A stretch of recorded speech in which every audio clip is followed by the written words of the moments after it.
but I didn't have the words for it at the time, right? So there I am on the Joe Rogan podcast, and I don't necessarily have the words to explain. I didn't have the nexus between what we do at Shot IQ and the rest of life. And so I had to ask some questions, and the latest question that I really like to ask people is, if you could give me one life skill that has gotten you through every stressful situation, and I can ask this of just about every human being, what is that one life skill that's gotten you through it? And I get things like do your best, give it your all, consistency, persistence, all these things. But there's an underlying skill, like how do you become consistent? How do you give it your all? How do you give it that extra 10%? How do you do that? What's the skill that gets you to do that? And then once we ask the right questions, the answer, we believe, is it's the ability to get loud in your own head with the right words at the right moments, right? And so now that's the nexus, because we've always taught people to talk themselves through trigger movement, right? Because you're literally talking yourself through a movement that causes an explosion. So now it's the same speech, because now we know that speech is the vehicle that moves thoughts from the limbic system of the brain to the prefrontal cortex, where thinking can occur. So that shows us the concept of thoughts aren't thinking. Yeah. Funny story on that statement. It's from Buddhism.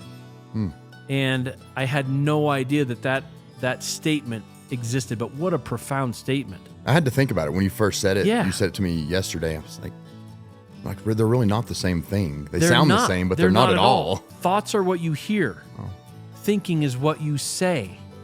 That's how you direct your conscious mind, is through speech. So there's a mental game to everything that we do, but nobody really defined it. Because you could ask people, what's the mental game of your sport? What's the mental game of your task? And they would give me a very mystical type answer, like not concrete, not tangible.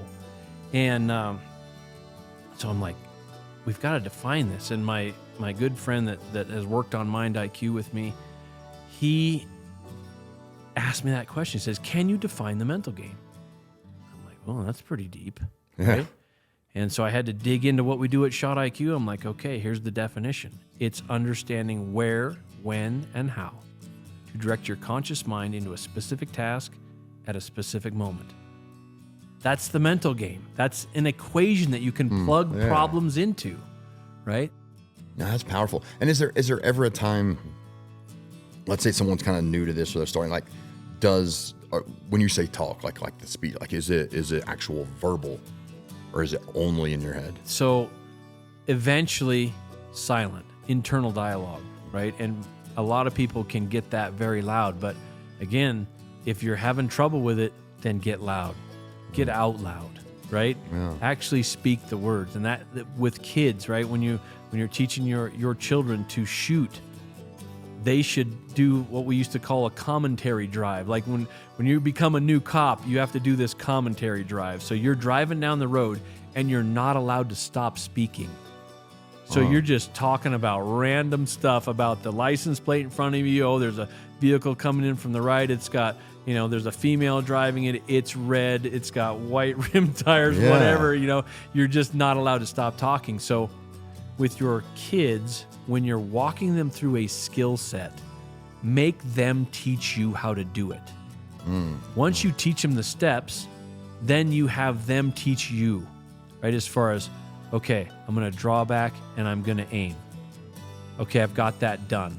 Okay, now I'm going to put my finger on the trigger. Okay, I've got that done. Now I'm going to say, here I go, to increase my presence, right? And the kids are, it's so funny when you have them do it, because you'll see when they wander, when their words wander, their mind has wandered.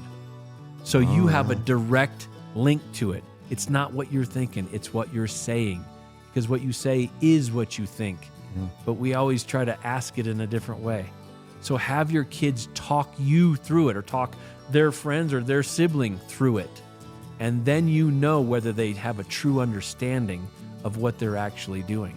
And kids kind of naturally do that. I find that, like, as a father, Like they want to commentate anyway. Sure. They want to tell you everything you're let doing. them Like, go. dude, I don't need to know about your poop. Like I don't need to know what's going on in there. Right. You're like my 3-year-old who's like, here comes a big one. I'm like, buddy, I don't need to know that, dude. Like you can keep some of these things to yourself. Right. Like they're constant. So it's kind of like now I'm thinking like maybe I just need to let them have that dialogue more. Well, yeah, absolutely. But then with what you know now, you can gauge, was that a thought or was that thinking? Right?